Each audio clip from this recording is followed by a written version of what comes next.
Welcome my channel no, Romil Vidal no. Paki-subscribe naman, paki-like, comment, share at paki-pindot naman ng notification bell to. Kasi andito naman ako ngayon. Kasi dito yung papunta sa farm nila walang tubig. Kaya linagyan ko sila ngayon ng tubig dito. Saka sobrang layo, almost 120 meters yung lagayan natin ng hose ngayon. Ito na yun. Ito, itong lilalatag namin ngayon para to papunta sa kanilang bukid, no? Yan, sobra kasing layo. Tsaka kailangan nila ng tubig kasi yung pag wala kang tubig, wala kang gagamitin sa pag-spray ng mga tanim mo tulad ng kamatis at saka yung kalabasa, talong. Yan, yan kailangan talaga ng tubig.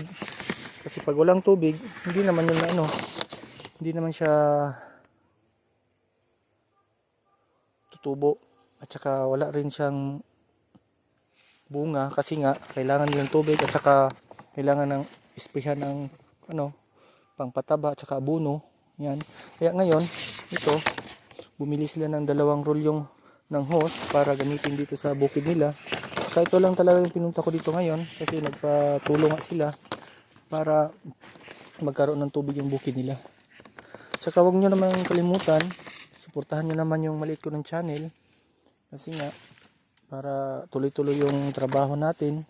Saka ito puro bukid to, wala talagang kabahay-bahay dito.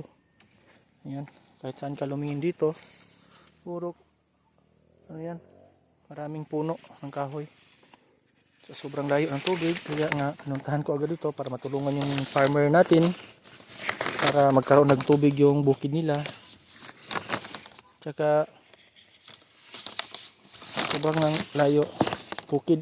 Tsaka yung lakarin mo almost 2 kilometers. Ayan. Sobrang layo.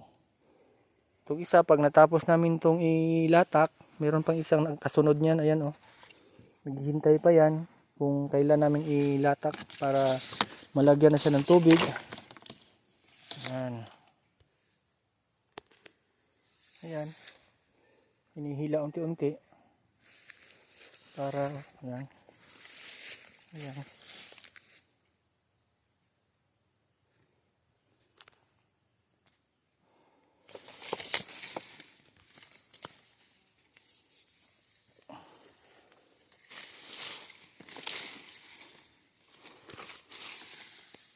Kailangan po talagang anuhin to, ikutin para hindi siya masira, hindi matupi yung tubo natin.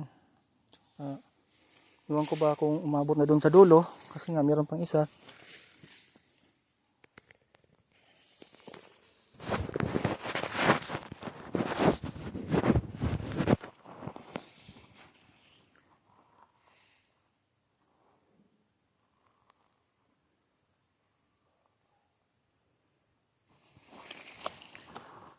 Abot na, preng!